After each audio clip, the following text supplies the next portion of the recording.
నమః శివాయ.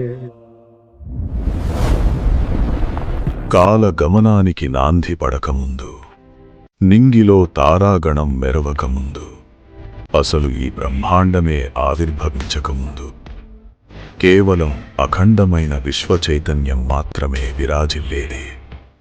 ఆ అనాది శక్తి నుండే ఉద్భవించాడు ఈ సర్వ అస్తిత్వానికి పరిరక్షకుడు,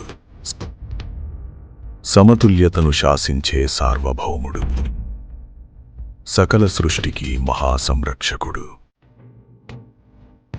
సృష్టి అస్తిత్వాన్ని కాపాడేందుకు ఒక నిగూఢ ప్రపంచం ఆవిర్భవించింది. కాలానికి అతీతమైన, దిగంతాలకు అందని ఒక మహా సామ్రాజ్యమది.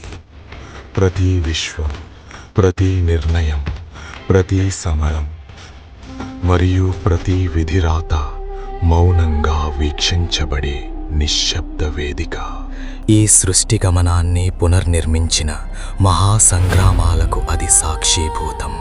కానీ ఇప్పుడు ఒక ప్రాచీన శక్తి మేల్కొంది. చిన్నాభిన్నమైన కాలచక్రాల నుండి ఉద్భవించిన మహాబలం. ఆ అధర్మ శూన్యం అసంఖ్యాకమైన నూతన లోకాలను సృష్టించింది. అనంతమైన నూతన వాస్తవికతలకు ప్రాణం పోసింది.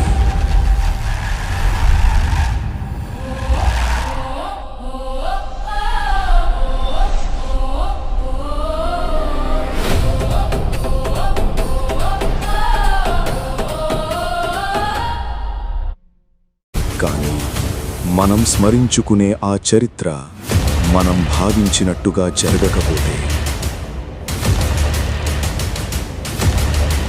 ఒకవేళ కాలచక్రం మరో మలుపు తిరిగి వేరొక ముగింపును లిఖిస్తే, రావణుడు విజేతగా నిలిచిన ఒకానొక విశ్వం, ఎక్కడైతే అయోధ్య సామ్రాజ్యం అంధకారంలో కూరుకుపోయిందో, ఈ బహుళ విశ్వంలో ప్రతి సాధ్యం ఒక నిఖరమైన యథార్థం.